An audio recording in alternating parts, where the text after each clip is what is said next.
अगर इस्तेहसाल करने वाले पहचाने ही ना जाएं और नेचुरल ख्वाहिश को ही गलत समझ लिया जाए तो फिर इनहिराफी तरीकों को रोकने वाला कौन होगा? यही सवाल हमने पिछली वीडियो में उठाया था। अब इसे एक छोटी सी कहानी से समझते हैं। 3 आदमी हैं, तीनों के हालात तकरीबन एक जैसे हैं।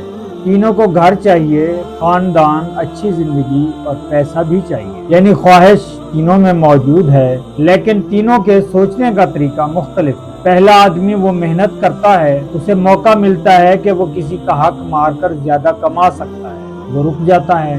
वो सोचता है मुझे फायदा तो चाहिए, मगर ये फायदा किसी दूसरे के नुकसान पर नहीं होना चाहिए। इसे अपनी जरूरत का भी एहसास है, दूसरे की जरूरत का भी। इसे अपनी जिंदगी बेहतर बनानी है, मगर हर चीज अपने कब्जे में नहीं करनी। ये मुतवाज़िन नेचुरल ख्वाहिश है। इसके अंदर ख्वाहिश है, अक्ल सलीम है, एहसास जिंदा है, ज़मीर मुर्दा नहीं, इसलिए इसकी ख्वाहिश बेकाबू नहीं हुई। दूसरा आदमी भी मेहनत करता है, लेकिन इसके अंदर एक और चीज चल रही है, मुझे सिर्फ अच्छा नहीं रहना, मुझे दूसरों से बड़ा होना है। अब इसके लिए ज्यादा पैसा, वसाइल जरूरत नहीं रहा, ये इसकी हैसियत बन गया।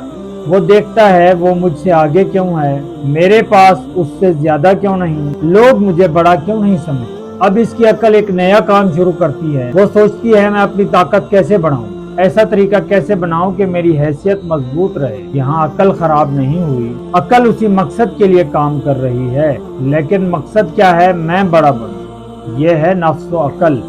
तीसरा आदमी कहता है मुझे किसी से बड़ा नहीं बनना, मुझे बस अपनी जिंदगी में मजा और सहूलत चाहिए। इसे नया फोन, फिर गाड़ी, फिर बड़ा घर और ज्यादा पैसा चाहिए। एक ख्वाहिश पूरी होती है, दूसरी आ जाती है। अब इसकी अकल का काम है ये चीज मुझे कैसे मिल सकती है, कहाँ से पैसा आए, कौन सा रास्ता आसान है, कौन सा तरीका ज्यादा फायदा देगा। यहाँ भी अकल खराब नहीं हुई, लेकिन अब अकल किसकी खिदमत कर रही है? ख्वाहिश। ये है ख्वाहिश व अकल। अब तीनों को एक जगह रख कर देखते हैं। पहला कहता है मुझे चाहिए मगर दूसरे का हक भी महफूज रहे। दूसरा कहता है मुझे दूसरों से ऊपर होना है। तीसरा कहता है मुझे जो चाहिए मुझे वो हासिल करना ही है। बस यही तीनों के दरमियान बुनियादी फर्क है। एक की ख्वाहिश मुतवाज़िन, दूसरे की ख्वाहिश में मैं की बर्तरी शामिल हो गई, तीसरे में ख्वाहिश ने अक्ल को खिदमत पर लगा लिया। यही वो जगह है जहां हम कहते हैं नफ्स व अक्ल और ख्वाहिश व अक्ल नेचुरल ख्वाहिश से इनहिराफ हैं।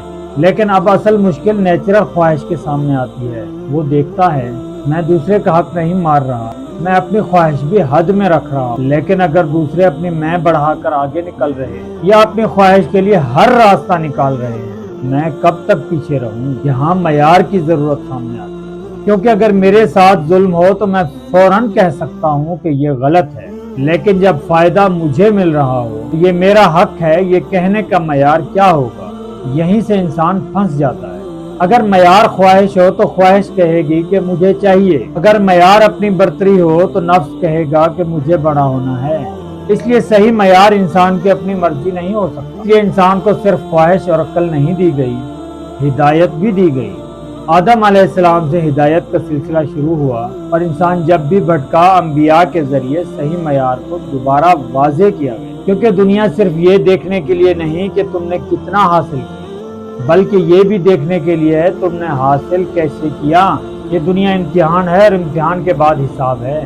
तो मसला ख्वाहिश नहीं, असल सवाल ये है कि ख्वाहिश किस मयार के तहत चल रही है। सही मयार के बगैर नेचुरल ख्वाहिश भी दबाव में आकर इनहिराफी रास्तों से कंप्रोमाइज कर सकती है। लेकिन जब यही नेचुरल ख्वाहिश अल्लाह, रसूल सल्लल्लाहु अलैहि वसल्लम, कुरान और सुन्नत के सही मयार के साथ खड़ी हो जाए तो यही ख्वाहिश इनहिराफी रास्तों को रोकने वाली कुव्वत बन सकती है।